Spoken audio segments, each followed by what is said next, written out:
Welcome back to Afia TV News tonight, in our conversation segment centered around again about Fubara's suspension and the key opposition leaders uniting against Tinubu over the Rivers emergency rule.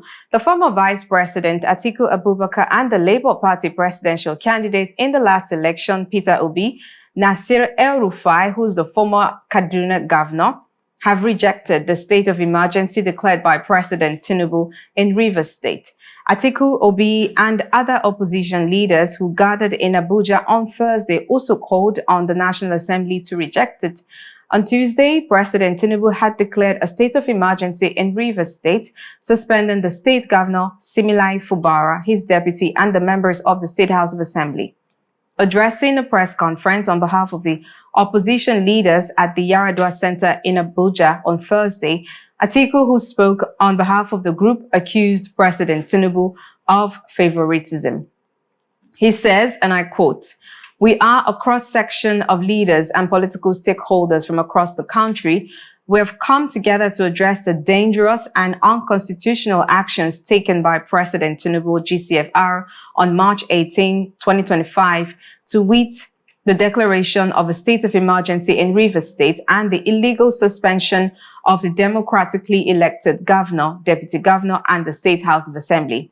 This action is not only unlawful, but also a clear subversion of democracy and imposition of autocratic federal control over a duly elected state government. We strongly condemn this development and call on all Nigerians of good conscience to resist this brazen assault on the Constitution of our country and the institutions of our democracy," unquote.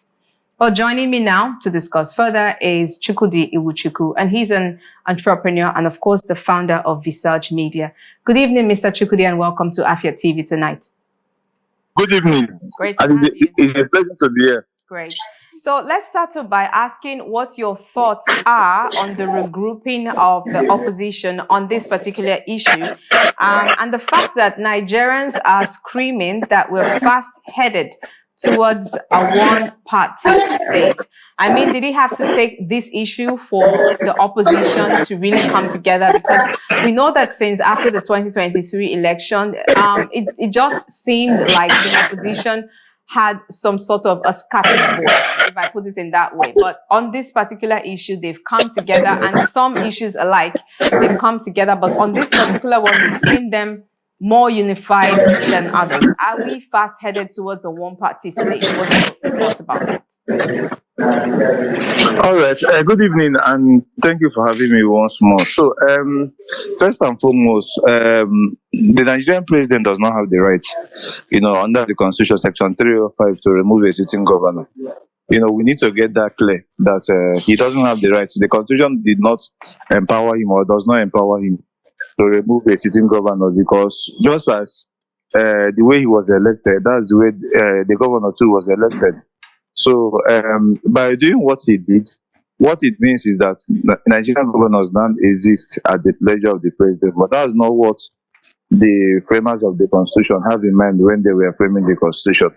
So that said, I think that what the opposition did by coming together is the right one, because, for us to end the reign of impunity, for us to end the state capture, because what we are experiencing at the moment is what is called state capture, as you rightly pointed out. The ruling party has captured every institution, whether the police, whether the electoral body, whether the courts, they are all at their subservience, and what they are trying to do is to see how to capture the governors too.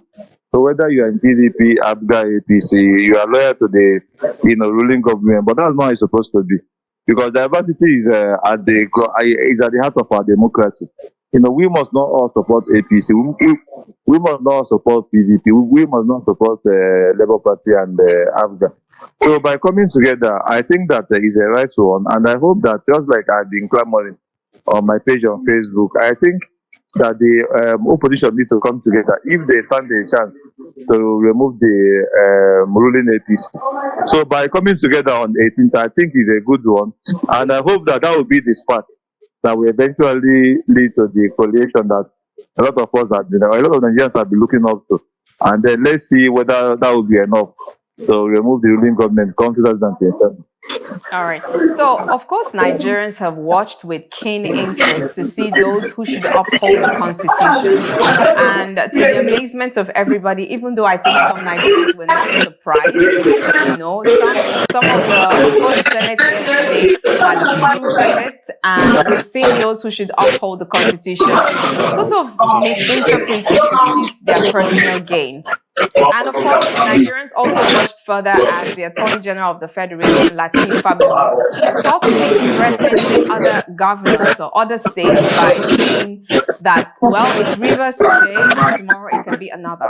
Given your experience as a lawyer, give us your perspective on that. I didn't hear you. Can you come again, please? I lost you. Come again. Okay. I said that Nigerians, can you hear me? Yes, continue. Yes, I said Nigerians have watched with keen interest to see those who would uphold the Constitution. And we know that just yesterday, the Senate had approved of the suspension and, of course, the state of emergency in Rivers State. But as we watched further, the Attorney General of the Federation, Lateef Fagbemi, also had subtly threatened the other states by saying that it's Rivers today and other states tomorrow. So tell us your perspective on that. Okay, that's all boils down to the state capture that I mentioned. What they are trying to do is to see how to put fear on the hearts of the governor so that everybody will play along, because that is what Tinubu is. I've always said he doesn't allow opposition. He plays a one-party system. You're judging from his antecedent as Lagos State governor and as the governor of Lagos State. So he is bringing the same template to the center, and we are all seeing that play out in real time. But that said, Nigeria is a federal state. So the federal government, has its power, and the state government also has its power too. So none exist. The state government or state governors, I don't exist to make the president happy. They exist to primarily to fulfill the purpose why their electors, voted them in and all that. So by that statement that the AGF made, that was a very, very wrong one, because we are not in military regime. We are not in we are not in military regime. We are not in a fascist state. We are a democracy, and a democracy, federal government has their power, and the state government also has their power too. So that was a wrong one by the AGF, who I expected better, because by years of practice as a lawyer and also a senior advocate of Nigeria, I expected better from him. So I hope that going forward, Nigerians will know who they are dealing with, and that will, push, that will be the spark that will unite all of us, so that come 2027, we'll vote these people out of power. All right, let's talk about 2027 just a little bit before we go. You've been very vocal about the electoral process, but now in Nigeria, I usually say it's like 1 week, one trouble. We started with recently it's been the Natasha Akpoti case versus the Senate president. And of course, it became the core members case that was being threatened by NYSC. And that again now, it's now the state of emergency. All of this, do you see this as a distraction in some sort of way? Because our gaze as Nigerians are gradually shifting away from INEC, whereas we have the bigger picture, 2027 just around the corner. So do you think that all of these are strategies to make Nigerians some sort of forget that 2027 is coming along, and that the reforms that we should be asking from the judiciary, the executive, that they can implement some of these reforms? So do you see all of these things as a distraction, and what can Nigerians do at the moment? Okay, I think that electoral reform, because if you check, the first free and fair election we had in Nigeria was 2011, and that happened because we had electoral reform before that time. Then followed by 2015, that we witnessed the voting out of a sitting president of the ruling party. So if the coalition or if we are to vote out, or if we are to vote, if the votes are to count in 2020, I think that we have to demand as Nigerians that the current electoral law should be reformed. And for that to happen, we need to, we have our House of Representatives and Senators, from our various constituencies representing us in Abuja. So we need to start demanding, start asking questions, what are they doing? 2027 is like 10 years away from here. So we need to start asking questions. When is the electoral reform going to happen? Because electoral reform is at the key of a free and fair election. And free and fair election is what democracy is all about. The power to choose, the power to elect, and the power to, elect whoever you want without pressure or without force. So we need to demand as Nigerians, and we need to start acting our votes. And the only way we can do that is to start asking our elected representatives, what are they doing? 2027 is very clear that way. What are they doing, to make sure that the election, in 2027, we not only be free and be fair, and also the result will also reflect the aspiration of Nigerians. So it's a very important, thing that we need to do.